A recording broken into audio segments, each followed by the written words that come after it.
Good morning students. तो हम लोग हमारा नया टॉपिक स्टार्ट कर रहे हैं आज। पेपर फर्स्ट है, हमारी जो यूनिट है 3, पेपर का नाम है molecular biology and biotechnology. Third unit biotechnology में हम लोगों ने बायोटेक्नोलॉजी की डेफिनेशन और टोटीपोटेंसी, सेलुलर टोटीपोटेंसी के बारे में हम लोगों ने पढ़ लिया था। अब हम एक नया टॉपिक स्टार्ट कर रहे हैं, प्लांट टिश्यू कल्चर यानी पादप ऊतक संवर्धन। ठीक है, पादप ऊतक संवर्धन। तो सबसे पहले हम ये देखते हैं कि पादप ऊतक संवर्धन क्या होता है। टोटीपोटेंसी के अंदर हम काफ़ी कुछ इसके बारे में समझ चुके हैं कि जो ऊतक संवर्धन है ये क्या होता है। एक बार थोड़ा सा मैं फिर से आपको थोड़ा सा ब्रीफ इंट्रोडक्शन देके समझा देता हूँ, फिर हम डेफिनेशन लिखेंगे ऊतक संवर्धन की।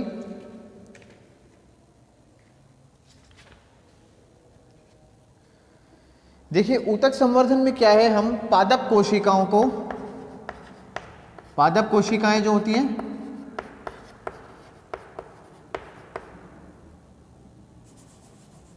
ठीक है ना, पादप कोशिकाएं यानी कि जो प्लांट सेल्स होती हैं उनके ऊतकों को या अंगों का, उनके ऊतक या अंग,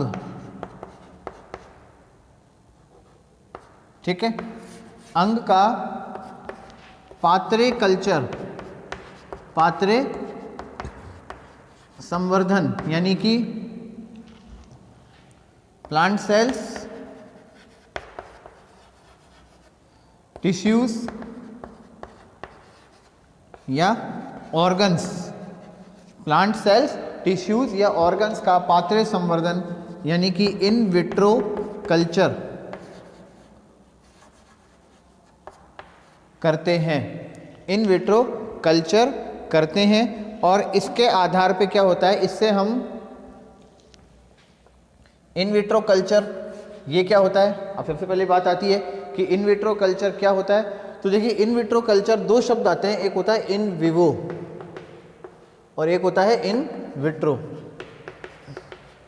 इन विवो का अर्थ होता है प्राकृतिक रूप से, यानी कि प्राणी के शरीर के अंदर, जीव के शरीर के अंदर प्राकृतिक रूप से।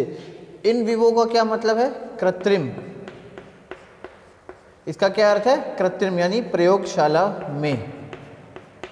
इसका क्या अर्थ है भाई, प्रयोगशाला में। तो यदि हम किसी भी क्रिया को जो जीव के शरीर के अंदर चल रही है, जो पादपों के शरीर के अंदर चल रही है, यदि हम उसको प्राकृतिक रूप से ना करा के प्रयोगशाला में कृत्रिम रूप से संभव कराएं तो वह प्रक्रिया कहलाती है in vitro. In vitro, Hindi में इसको पात्रे भी बोलते हैं, पात्रे भी बोलते हैं यानी पात्र में, यानी कि पात्र में। ठीक है, इसे क्या बोलते हैं हिंदी में, पात्रे यानी पात्र में। ठीक है ना, यानी कि प्रयोगशाला के अंदर हमने इस प्रक्रिया को एक पात्र में, एक ग्लास के वेसल में, ग्लास के बर्तन में, कांच के बर्तन में कराया। तो पादप कोशिका, ऊतक, अंग, प्लांट सेल्स, टिश्यूज और ऑर्गन, इन सभी का पात्रे संवर्धन किया जाए, इन विट्रो कल्चर किया जाए। और इन विट्रो कल्चर करने के बाद, यानी कि जिस प्रकार से ये कोशिकाएं पादप के शरीर में वृद्धि करती हैं, उसी प्रकार से इन कोशिकाओं को पादप के शरीर से अलग करके प्रयोगशाला के अंदर ग्लास वेसल्स में, कांच के बर्तनों के अंदर उनको वृद्धि अगर कराई जाए, उनकी वृद्धि यदि कराई जाए, ठीक है ना, उनकी वृद्धि कराई जाए एक कृत्रिम रूप से तैयार किए गए पोष माध्यम में। किसमें,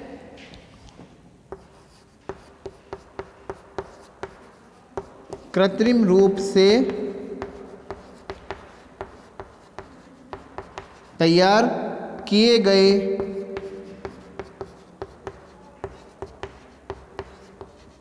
पोष माध्यम में।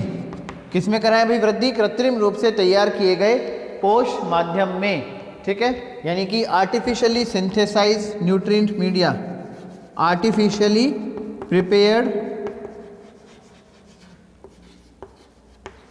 कल्चर मीडिया या न्यूट्रिएंट मीडिया।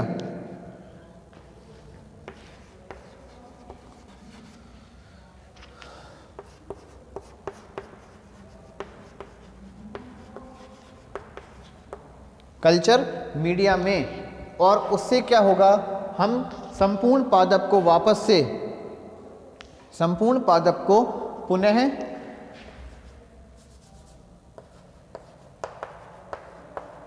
संपूर्ण पादप को पुनः वृद्धि करा सकें, कराएं, तो वह प्रक्रिया क्या कहलाती है? वह प्रक्रिया क्या कहलाती है? पादप ऊतक संवर्धन यानी कि प्लांट टिश्यू कल्चर। पादप ऊतक संवर्धन यानी कि प्लांट टिश्यू कल्चर।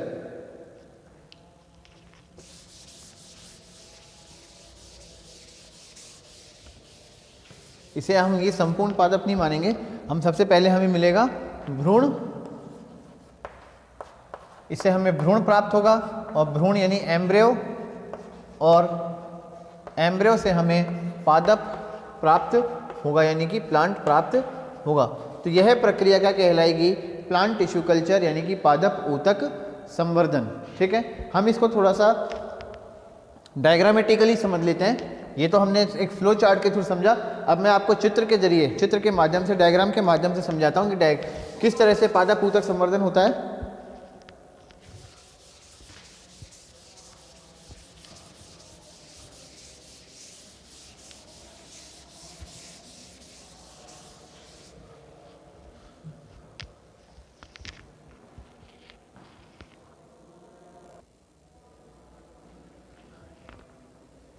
हाँ भाई, पादप ऊतक संवर्धन, मान लीजिए ये हमारा एक प्लांट है, एक हमारा पादप है। ठीक है, इसमें जहाँ तहाँ शाखाएं हैं, पत्तियां इसमें हैं,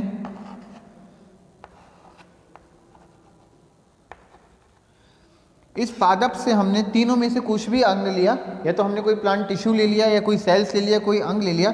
मान के चलेते हैं कि हम ले लेते हैं पर्ण, या पर्ण संधि हम ले लेते हैं। ठीक है, पर्व हम ले लेते हैं, पर्व जिसे हम बोलते हैं इंटरनोड, नोड।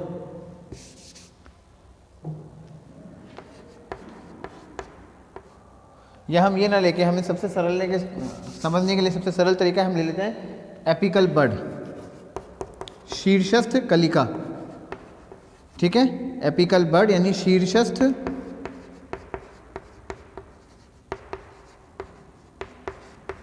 कलिका हमने ले ली। ठीक है, यह शीर्षस्थ कलिका हमारे लिए क्या कहलाएगी? कर्तोतक। पादप का कोई भी अंग, भाग, या कोई भी उसका कोशिकाएं जिसको हम ऊतक संवर्धन में प्रयोग कर रहे हैं, जिसका ऊतक संवर्धन हम कर रहे हैं, वह कहलाती है कर्तोतक यानी कि एक्सप्लांट। वह क्या कहलाएगी? एक्सप्लांट। ठीक है, अब हम क्या करते हैं, प्रयोगशाला के अंदर हम इस एक्सप्लांट को कल्चर करते हैं। कल्चर करने से पहले हम संवर्धन माध्यम का निर्माण करते हैं। हम क्या करते हैं? संवर्धन माध्यम का निर्माण करते हैं। संवर्धन माध्यम यानी culture media, culture media, medium. ठीक है, इसे हम पोष माध्यम भी बोल देते हैं, पोष माध्यम भी कहला जाता है ये, यानी कि न्यूट्रिएंट मीडिया,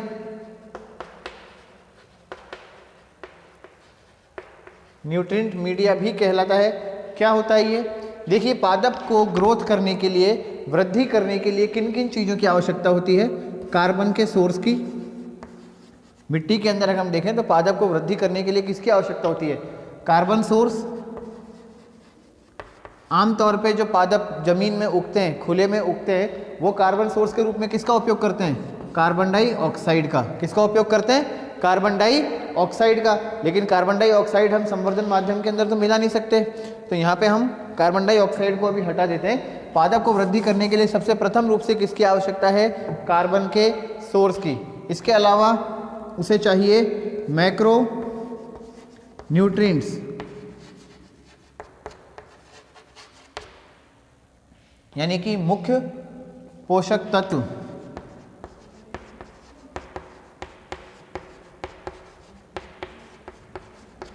मुख्य पोषक तत्व।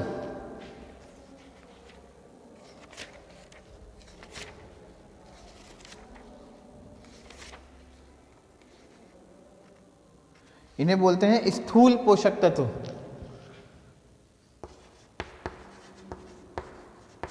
ठीक है, स्थूल पोषक तत्व। दूसरा हमें चाहिए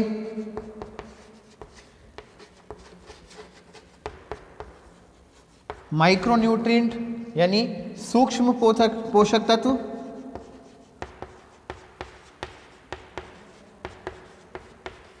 सूक्ष्म पोषक तत्व, माइक्रोन्यूट्रिएंट्स यानी सूक्ष्म पोषक तत्व, हार्मोन्स,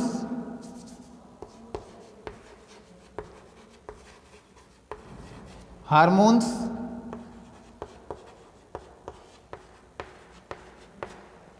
हार्मोन्स,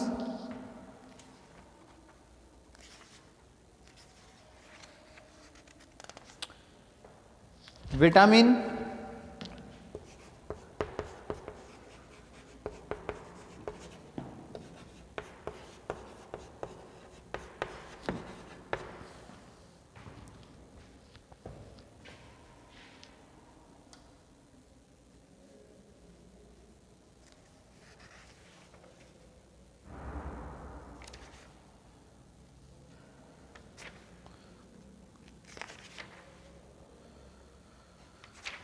या अमीनो एसिड्स, अमीनो अम्ल,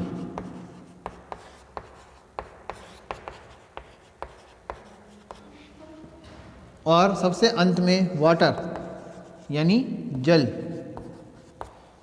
वाटर यानी जल।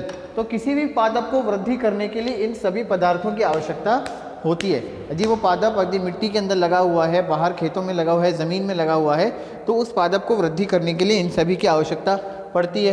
कार्बन, ये सभी पदार्थ जो होते हैं उस पादप को या तो ज़मीन से, जल से, या फिर मृदा से, मिट्टी से, या फिर उसे वातावरण से आसानी से मिल जाते हैं। जैसे हम बात करें कार्बन सोर्स की, यानी कार्बन का जो सोर्स है ये उसे कहाँ से, कार्बन कहाँ से मिलती है, CO2 gas, carbon dioxide gas के रूप में वह वातावरण से कार्बन का सोर्स को प्राप्त कर लेता है, कार्बन उसे मिल जाती है। माइक्रोन्यूट्रिएंट यानी स्थूल पोषक तत्व, मैक्रोन्यूट्रिएंट, माइक्रोन्यूट्रिएंट सूक्ष्म पोषक तत्व, हार्मोन्स, विटामिन, अमीनो अम्ल और जल, ये सभी वह मृदा से यानी भूमि से प्राप्त करता है।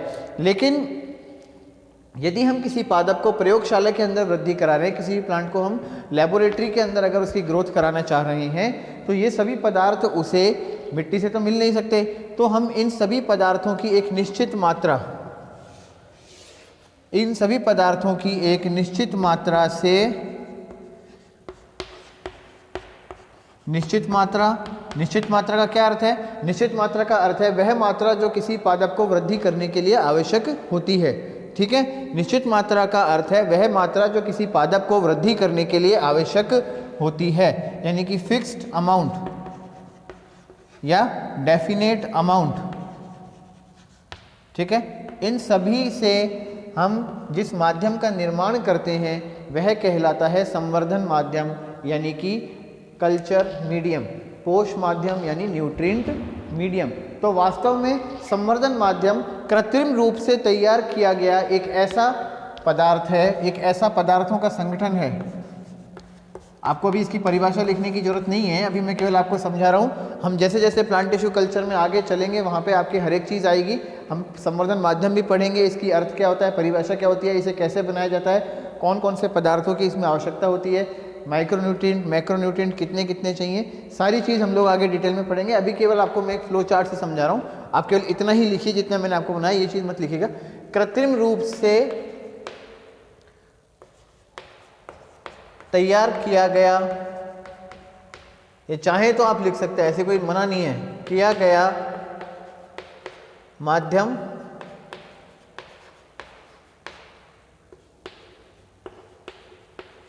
जिसमें पादप की वृद्धि के लिए, पादप की वृद्धि के लिए आवश्यक पदार्थ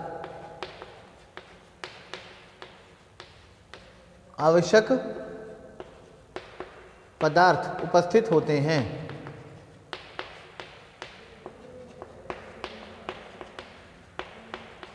ठीक है, यानी कि कल्चर मीडियम क्या है, एक आर्टिफिशियली सिंथेसाइज्ड मीडियम है जिसमें वो सारे के सारे मटेरियल्स प्रेजेंट होते हैं जो कि प्लांट को ग्रोथ के लिए चाहिए। यानी कि एक ऐसा कृत्रिम रूप से तैयार किया गया एक ऐसा माध्यम है जिसमें सभी पदार्थ उपस्थित होते हैं जो कि पादप को वृद्धि के लिए चाहिए। जल होता है, जल के अंदर हम इन सभी पदार्थों को एक निश्चित मात्रा के अंदर मिला देते हैं, उससे हमारा जो माध्यम बनता है, उससे हमारा जो एक संगठन बनता है, ठीक है, कृत्रिम रूप से तैयार किया गया एक संगठन होता है, एक कंपोजिशन होता है जिसमें ये सभी पदार्थ निश्चित मात्रा के अंदर उपस्थित होते हैं। तो ये संवर्धन माध्यम हम बनाते हैं। अब हमारे पास दो चीज़ें हो गई, एक तो एक्सप्लांट और दूसरा हमारा संवर्धन माध्यम।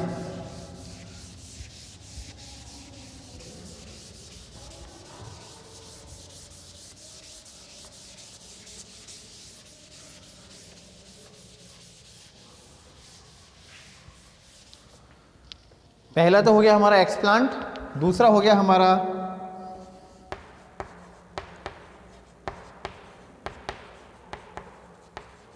संवर्धन माध्यम यानी कि कल्चर मीडिया, कल्चर मीडिया यानी संवर्धन माध्यम। तीसरा हमारा होता है पात्र। पात्र पात्र यानी कि वो बर्तन, यानी कि ऐसे संसाधन लेबोरेटरी के अंदर हम जिनका उपयोग करते हैं जिसमें हमें ये सब तैयार करना है, ठीक है। ग्लास के बने होते हैं साधारणतया, यानी कि हम बोल सकते हैं इन्हें वेसल्स। पात्र एवं उपकरण जिनका हम उपयोग करते हैं, वेसल्स एंड इक्विपमेंट, जैसे कल्चर प्लेट, पेट्री डिश, ठीक है। पेट्री डिश ये होगी आपकी पेट्री डिश, ये परख नली यानी कि टेस्ट ट्यूब, ये कल्चर बॉटल, कल्चर बॉटल के अलावा ये कोनिकल फ्लास्क, बीकर,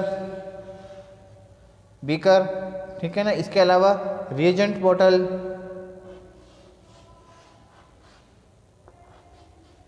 तो ये सभी क्या हैं, हमारे उपकरण हैं। ये सभी क्या हैं, उपकरण हैं या फिर पात्र हैं, वेसल्स हैं और इक्विपमेंट हैं। अब तीन चीज हो गई हमारे पास, सबसे पहला कर्तोतक, दूसरा संवर्धन माध्यम, तीसरा पात्र एवं उपकरण और चौथा प्रयोगशाला, जो सबसे महत्वपूर्ण है। प्रयोगशाला या प्रयोगशाला का स्थान या कार्य करने का स्थान, जहां पर हम ये सारी प्रक्रिया करते हैं। स्पेस, स्थान या स्पेस, ठीक है। चार चीजें मिल गई हमें। पहला कर्तोतक, एक्सप्लांट, जो हमने कहाँ से लिया, पादप से लिया, प्लांट से लिया। दूसरा संवर्धन माध्यम यानी कल्चर मीडिया, जो हमने तैयार किया लेबोरेटरी के अंदर। तीसरा पात्र और उपकरण, ये हमने बाजार से खरीदे, ये हमने क्या किया, बाजार से खरीदे। चौथा स्थान, स्पेस, यानी जहाँ पे हम ये प्रयोग करेंगे, ये हमने तैयार किया, ठीक है ना। अब इन चारों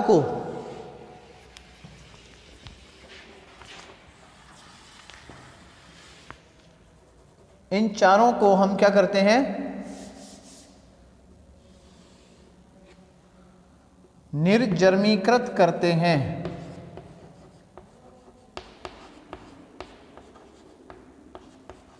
निर्जर्मीकृत करते हैं यानी स्टेरलाइज्ड करते हैं।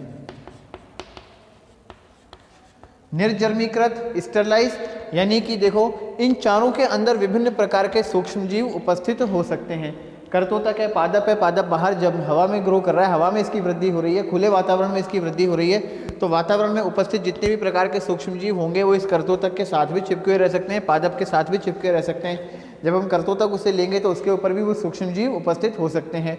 संवर्धन माध्यम के में बनाने के लिए प्रयुक्त आने वाले जितने भी रसायन हैं, वो सारे रसायन हम लोग बाजार से खरीदते हैं। इसके अलावा रसायनों के अलावा हम लोग जो जल काम में ले रहे हैं, वो जल भी एक साधारण जल होता है जो, तो इस जल के अंदर अनेकों प्रकार के बैक्टीरिया, वायरस, सूक्ष्मजीव उपस्थित हो सकते हैं। पात्र, उपकरण, ये भी चूंकि बाजार से खरीद के लाते हैं, इस पर अनेकों लोगों के हाथ लगते हैं, तो इसके ऊपर भी, और ये भी वातावरण में खुले रहते हैं, तो वातावरण में उपस्थित सूक्ष्मजीव इसमें भी आ सकते हैं। कल्चर मीडिया, संवर्धन माध्यम में भी आ सकते हैं। और स्पेस यानी तो खाली स्थान है, तो खाली स्थान में तो हवा में तो अनेकों प्रकार के बैक्टीरिया उपस्थित होते ही हैं। तो ये सभी के सभी जो होते हैं, ये हम इसे कह सकते हैं कि ये सूक्ष्म जीवों से पूर्ण रूप से मुक्त नहीं होते। क्या नहीं होते भाई? सूक्ष्म रूप जीवों से पूर्ण रूप से मुक्त नहीं होते। तो इन सभी को सूक्ष्म जीवों से मुक्त करने की जो प्रक्रिया होती है वो कहलाती है निर्जर्मीकरण। ठीक है, इन सभी को माइक्रोब से फ्री करने की जो प्रक्रिया होती है वो कहलाती है स्टरलाइजेशन। क्या कहलाती है? स्टरलाइजेशन। यानी कि इनमें से कुछ भी जो है, इन चारों में से कोई भी वस्तु किसी भी रूप में सूक्ष्म जीवों के साथ मिली हुई नहीं होनी चाहिए। किसी भी प्रकार का सूक्ष्म जीव, चाहे वो बैक्टीरिया हो, जीवाणु, चाहे वो फंगस हो, कवक हो, चाहे वो कोई प्रकार का वायरस हो, इनके अंदर उपस्थित नहीं होना चाहिए। चूँकि साधारणतया वातावरण के साथ घुले मिले होने की वजह से इन सभी में अनेकों प्रकार के सूक्ष्म जीव उपस्थित हो सकते हैं। सूक्ष्म जीवों की उपस्थिति कहलाती है कंटामिनेशन, यानी संदूषण।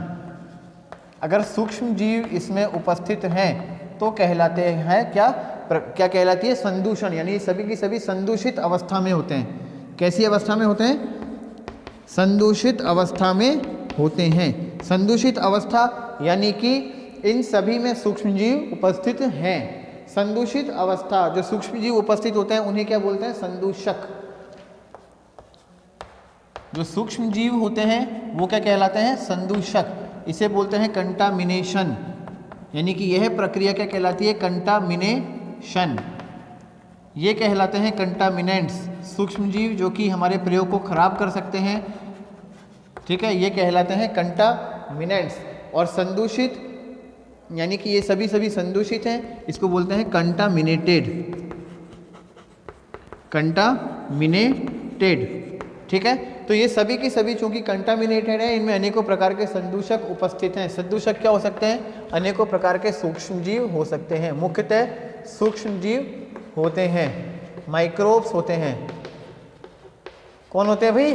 माइक्रोब्स होते हैं। तो इन सभी को, इन चारों को सूक्ष्म जीवों से मुक्त करना, यानी कि कंटामिनेंट से फ्री करना, ठीक है, कंटामिनेंट्स से फ्री करना, यह प्रक्रिया कहलाती है निर्जर्मीकृत, यानी कि स्टरलाइजेशन। निर्जर्मीकरण या स्टरलाइजेशन, इसको हम नाउन के रूप में लिखेंगे, वर्ब के रूप में, निर्जर्मीकरण और स्टरलाइजेशन।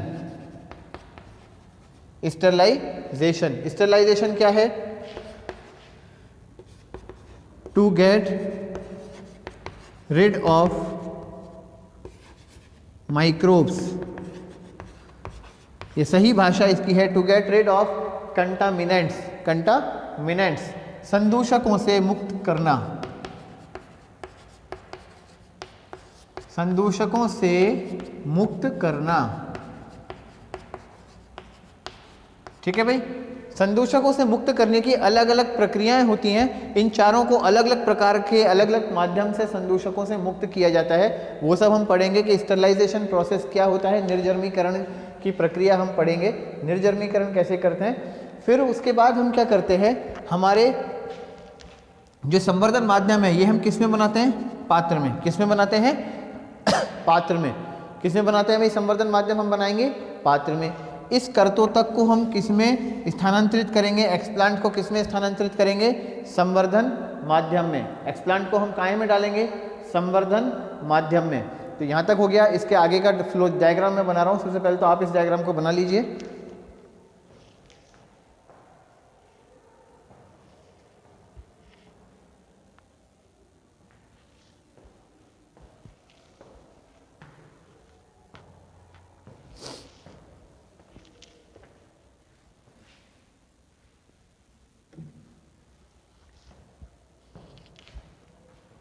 आगे का डायग्राम मैं बना रहा हूं।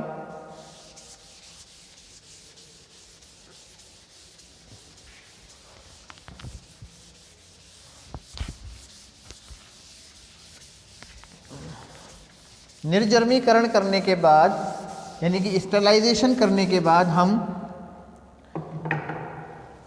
जो हमारा एक्सप्लांट होता है, ये हमारा एक्सप्लांट है, इस एक्सप्लांट को हम स्थानांतरित करते हैं,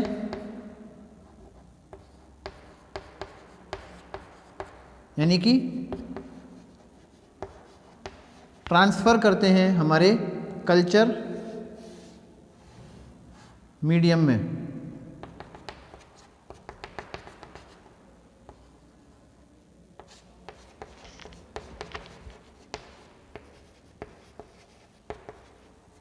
ठीक है, कल्चर मीडियम में स्थानांतरित यानी ट्रांसफर कर देते हैं। यह है संवर्धन माध्यम।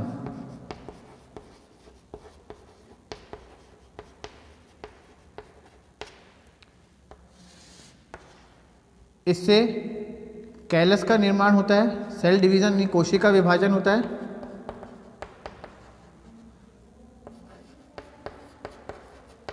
इसमें कोशिका विभाजन होगा।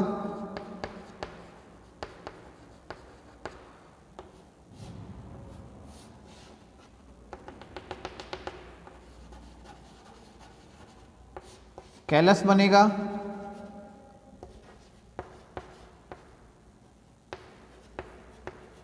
कैलस बनेगा। कैलस में डिफरेंशिएशन होगा यानी विभेदन होगा।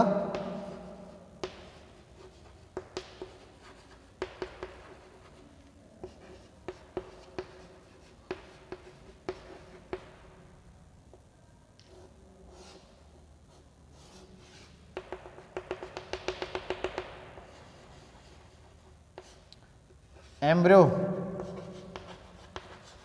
यानी भ्रूण बनता है और भ्रूण से पूरा प्लांट यानी पादप बन जाता है। पूरा प्लांट यानी पादप बन जाता है। यही प्रक्रिया कहलाती है पादप ऊतक संवर्धन यानी प्लांट टिश्यू कल्चर। यही प्रक्रिया कहलाती है पादप ऊतक संवर्धन यानी कि प्लांट टिश्यू कल्चर। ये डायग्राम बनाइए, फिर हम आगे डेफिनेशन लिखेंगे।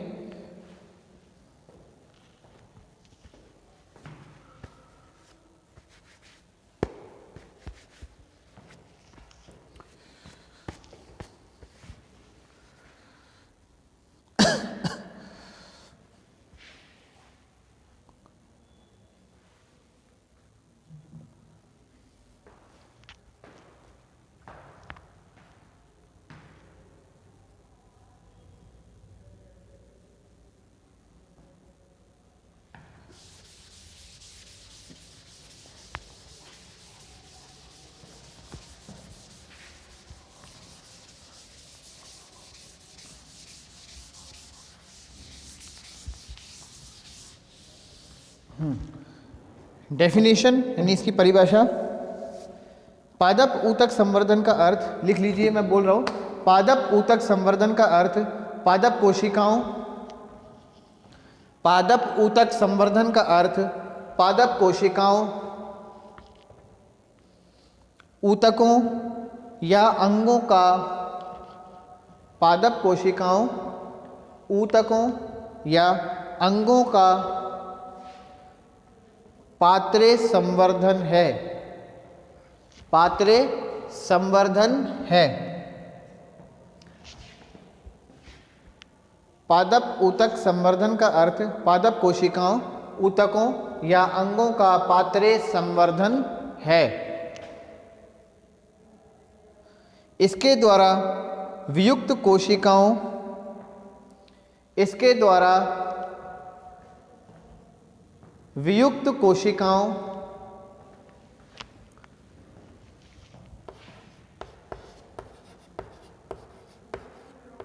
वियुक्त कोशिकाओं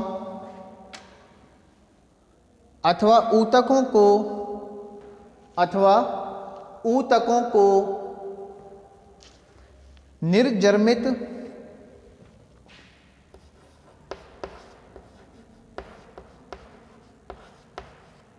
निर्जर्मित व नियंत्रित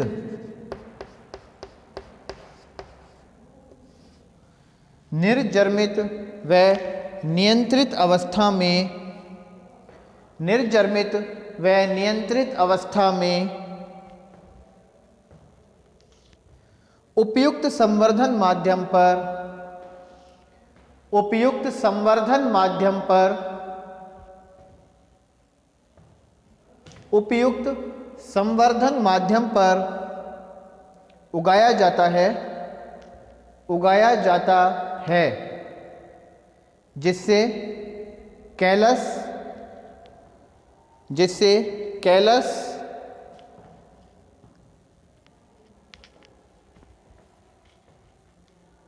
या भ्रूणाभ, या भ्रूणाभ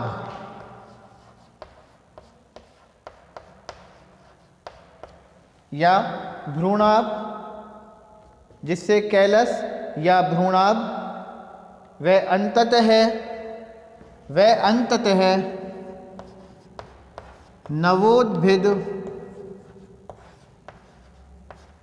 नवोद्भिद पादप बनते हैं, नवोद्भिद पादप बनते हैं, पादपक बनते हैं। नवोद्भिद पादपक बनते हैं, जिससे अंततः नवोद्भिद पादपक बनते हैं। ये हिंदी में थी, अब इंग्लिश में डेफिनेशन लिखिए। The meaning of plant tissue culture, the meaning of plant tissue culture is in vitro culture, in vitro culture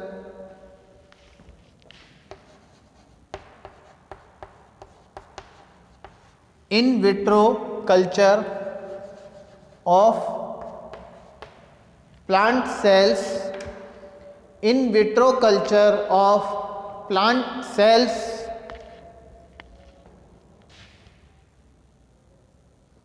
tissues or organs, tissues, in vitro culture of plant cells tissues or organs or organs or organs. For this purpose,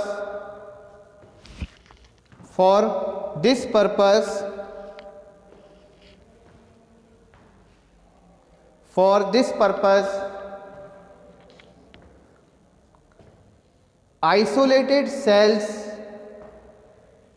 or tissues, for this purpose isolated cells or tissues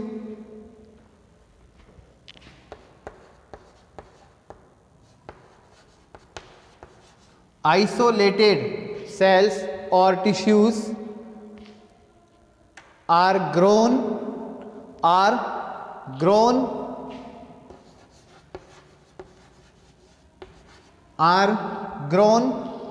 in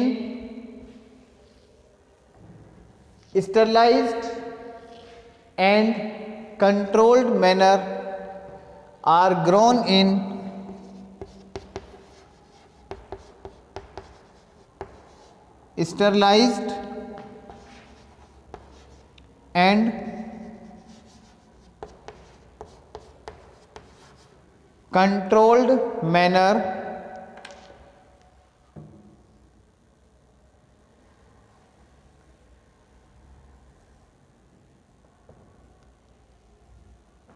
sterilized and controlled manner on appropriate culture medium, on appropriate culture medium.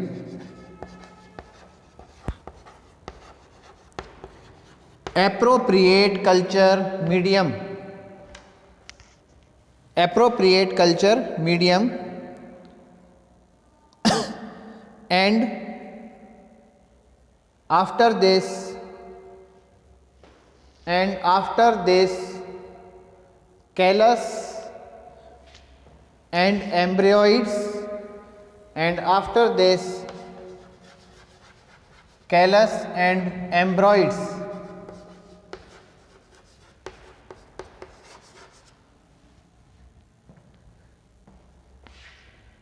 and at last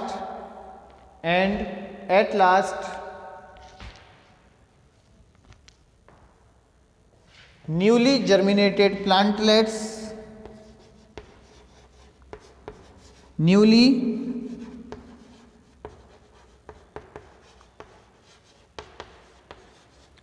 germinated plantlets are formed, and at last newly germinated plantlets are formed.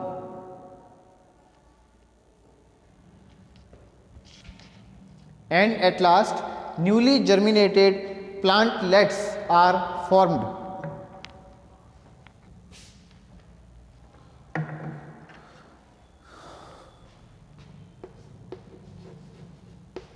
Plantlets are formed.